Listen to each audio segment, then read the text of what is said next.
Hello students, welcome back to my channel. Students, मेरे channel अंदर जोशी में आप सबका एक बार फिर से हार्दिक स्वागत है। स्टूडेंट, जैसे कि आपको पता है कि हमने पंजाब टेट की प्रेपरेशन स्टार्ट की हुई, जिसमें हम पंजाब हिस्ट्री कर रहे हैं। आई होप कि सबकी प्रेपरेशन अच्छी चल रही है एंड थ्योरी नोट्स आप अच्छे से रिवाइज भी कर रहे होंगे। तो स्टूडेंट्स, हमने पंजाब हिस्ट्री में वो सिखों के 10 गुरुओं के बारे में हम टर्न बाय टर्न डिटेल में कर रहे हैं। तो जिसमें आज का हमारा टॉपिक रहेगा गुरु हरगोबिंद जी के बारे में, जो कि सिखों के 6वें गुरु थे। इनके बारे में हम जितने भी क्वेश्चंस एग्जाम से रिलेटेड रहते हैं, एग्जाम में आने के चांसेस होते हैं, वो सारे के सारे पॉइंट टू पॉइंट हम लर्न करेंगे। तो वीडियो शुरू करने से पहले जिन भी स्टूडेंट्स मेरे चैनल को सब्सक्राइब नहीं किया तो प्लीज़ सब्सक्राइब कर लीजिए एंड सब्सक्राइब करने के बाद बेल आइकन को प्रेस करना मत भूलिए। ठीक है, स्टार्ट करते हैं। क्या रहता है आज का टॉपिक? गुरु हरगोबिंद जी के बारे में। इनकी टाइमलाइन क्या रहती है? 1606 टू 1645, यानी कि 1606 से लेकर 1645 तक। जन्म कब होता है गुरु जी का? 14 जून 1595, यानी कि 14 जून 1595 को। कहाँ पर? अमृतसर बडाली में इनका जन्म हुआ था। इनकी टाइम, डेट ऑफ बर्थ और डेट बर्थ प्लेस, इनके बारे में काफ़ी क्वेश्चंस आते हैं, तो ये ध्यान रहे। आगे इनके पिताजी कौन थे? इनके पिताजी थे गुरु अर्जुन देव जी और इनके माता थे गंगा देवी। बचपन के बारे में इनके कुछ पॉइंट्स है। इन्होंने पंजाबी संस्कृत का ज्ञान प्राप्त किया। धार्मिक शास्त्र विद्या इन्होंने बाबा बुड्ढा जी से प्राप्त की और घुड़सवारी भी सीखी। ठीक है, नेक्स्ट है। अब इनके बच्चे कितने थे? ये इनके 5 पुत्र थे। बाबा गुरदित्ता जी, अनी राय, सूरजमल, अटल राय और तेग बहादुर जी। ठीक है, और इनकी बेटी कौन सी थी? बेटी का नाम था बीबी वीरो। समटाइम इनके बच्चों के नाम भी एग्जाम में पूछे जाते हैं। इसके बाद गुरुगद्दी पर गुरु जी कब बैठे? गुरुगद्दी प्राप्ति इनको कब हुई? 1606 ईस्वी में गुरुगद्दी की प्राप्ति हुई। तब इनकी कितनी एज थी? 11 साल की आयु थी इनकी। ये 11 साल के थे। ठीक है, अब इनके जो कुछ लाइफ की टाइमलाइन है, वो 3 पार्ट्स में एक तरह का देखेंगे। क्या है कि 1606 से लेकर 1645 तक गुरु जी का पूरा जीवन काल है, जिसमें 1606 से लेकर 27 तक, उस टाइम पे 3 बादशाह इनके टाइम पे चेंज हुए। ठीक है, एक थे उस टाइम पे 1606 से लेकर 1627 तक जहांगीर थे, और 1628 से लेकर 1635 तक शाहजहां बादशाह बना।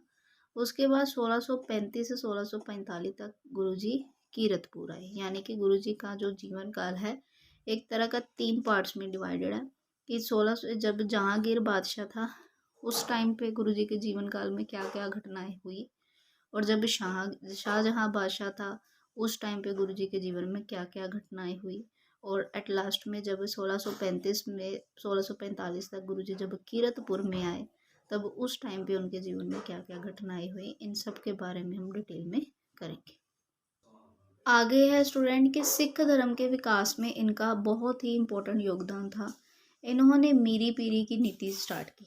मीरी पीरी क्या थी? ये 2 एक तरह की तलवारें थी, इन्होंने धारण की।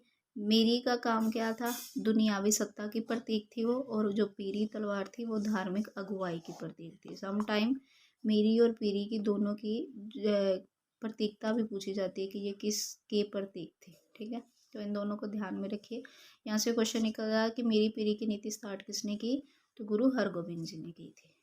इसके बाद है, इन्होंने मीरी पीरी धारण करने के लिए सेना का गठन भी किया था, जिसमें टोटल 500 सैनिक थे, यानी कि 5 जत्थे में, जो कि डिवाइडेड थे। हर एक जत्थे में 100 सैनिक होते थे। ठीक है, 5 जत्थे थे और एक जत्थे में 100 सैनिक, फिर दूसरे जत्थे में फिर 100 सैनिक, तीसरे में भी 100, चौथे में भी 100 और 5वें में भी 100, टोटल 500 सैनिक थे। ठीक है, इसके बाद पहले 500 सैनिक थे, फिर सैनिकों की संख्या बढ़ भी गई। तब बढ़ी जब टोटल 2500 सैनिक हो गए। इसमें पठान और सेनापति पैदा खा, ये सारे इसमें ऐड हो गए, यानी कि इन्होंने भी इसको अपना लिया। और इसके अलावा इसके 52 अंगरक्षक भी रखे, इसके 52 अंगरक्षक रखे गए। ठीक है, ये कुछ सीरीज है, जैसे कितने सैनिक थे, कौन कौन इसमें बाद में जुड़ा, और कितने अंगरक्षक थे। यहाँ से काफ़ी क्वेश्चंस निकलते हैं, तो इनको भी ध्यान रखें। ओके, और इसके अलावा गुरुजी ने अपनी संगतों को ये आदेश दिया कि वे घोड़े और शस्त्र भेंट में लेकर आए, यानी कि उन्होंने ये आदेश दिया कि जब भी कोई इनके अगर उनसे मिलने आता है या उनसे भेंट करने आता है तो एज ए गिफ्ट या भेंट के रूप में वो घोड़े या फिर शस्त्र लेकर ही है, इसके अलावा और कुछ नहीं। इसके बाद आ जाती है अकाल तख्त की उसारी। ये हरिमंदिर साहब के सामने जो अकाल तख्त है, जो स्टूडेंट्स हरिमंदिर साहब गोल्डन टेम्पल गए होंगे वहाँ पर देखा भी होगा, बिल्कुल ठीक हरिमंदिर साहब के सामने एक अकाल तख्त बना हुआ है। और अकाल तख्त की उसारी किन्होंने की? गुरु हरगोबिंद जी ने की। कब? 1606 में ये बढ़ना शुरू हुआ और 1609 में संपूर्ण हुआ। ये तो आपको पता ही है, ठीक है। 3 साल लगे कम से कम इसको बनने में। और इसमें कम से कम 12 फीट ऊंचाई एक थड़ा बनाया गया। अकाल तख्त में स्टूडेंट्स 12 फीट ऊंचा। समटाइम इस थड़े की ऊंचाई भी पूछी जाती है कि ये कितना ऊंचा, तो ये 12 फीट ऊंचा है, जिस पर बैठ के जो गुरुजी थे सारे अपने जो फैसले थे वो लेते थे। इसके बाद राजसी चिन्ह क्या रखा गया? कलगी लगाना और छत्र चलाना, ये एक राजसी चिन्ह रखा गया। इसके अलावा उपाधि कौन सी गुरुजी ने धारण की? सच्चा पातशाह की उपाधि धारण की। That is most important, exam में ये पूछा जाता है कि सिखों के कौन से गुरु को सच्चा पातशाह की उपाधि मिली, तो वो गुरु हरगोबिंद जी को मिली थी। इसके अलावा इन्होंने अमृतसर की किलेबंदी भी करवाई। ओके, ये भी मोस्ट इम्पोर्टेंट है कि अमृतसर की किलेबंदी किसने करवाई? तो गुरु हरगोबिंद जी ने करवाई थी। नेक्स्ट है अब 1606 से लेके 1627 तक, यानी कि जब जहांगीर बादशाह था उस टाइम पे क्या क्या गुरुजी के जीवन में रहा, ये एक पहला काल इसको बोला जाता है। इस टाइम पे ग्वालियर में गुरुजी को कैद किया गया। 1608 से 1618 तक गुरुजी को कैद करके, सॉरी 18 तक नहीं, 1608 से 1610 तक गुरुजी को कैद करके रखा गया, यानी कि 2 साल तक गुरुजी को कैद करके रखा गया। कहाँ रखा गया? ग्वालियर में। उस टाइम बादशाह कौन था? उस टाइम मुगल बादशाह था जहांगीर, ठीक है। और रिहाई जब हुई उस टाइम पे 52 राजे यानी कि बंदी छोड़ बाबा भी इनको कहा गया। इसके अलावा 52 राजों को भी छोड़ा गया। इसी वजह से गुरुजी के साथ साथ 52 राज्य के राजों को भी छोड़ा गया, 52। इसकी वजह से ही गुरुजी को बंदी छोड़ बाबा भी बोला जाता है। कई बार एग्जाम में ये क्वेश्चन भी आता है कि बंदी छोड़ बाबा किस गुरु साहिब को बोला जाता है, तो गुरु हरगोबिंद जी को बोला जाता है। इसके अलावा 1628 से 1635 का ये दूसरा काल है गुरुजी का। इस टाइम पे अमृतसर की लड़ाई हुई। 1634 में ये लड़ाई हुई। इस लड़ाई का कारण क्या था? बाज, ठीक है। समटाइम इस लड़ाई के बारे में ये रीज़न ही बस पूछा जाता है कि इस लड़ाई का कारण क्या था, वो बाज इसका कारण था। शाहजहां द्वारा युद्ध के लिए मुखलिस खां और 7000 सैनिक सहित भेजा गया। इसमें इस टाइम पे जो बादशाह कौन था? शाहजहां था। इस टाइम पे शाहजहां ने अपनी तरफ से युद्ध करने के लिए मुखलिस खां को कम से कम 7000 सैनिक लेकर भेजा था, लेकिन इस युद्ध में क्या हुआ? जो मुखलिस खां था उसकी हार हो जाती और गुरुजी की जीत हो जाती। नेक्स्ट, लहरा के युद्ध की टाइम पीरियड क्या है? 1634 में, ये समटाइम एग्जाम में पूछी जाती है। इसके अलावा करतारपुर का एक युद्ध हुआ, 1635 में हुआ, ठीक है। इस युद्ध में मुगलों की ओर से कौन था? पैदे खां और काले खां।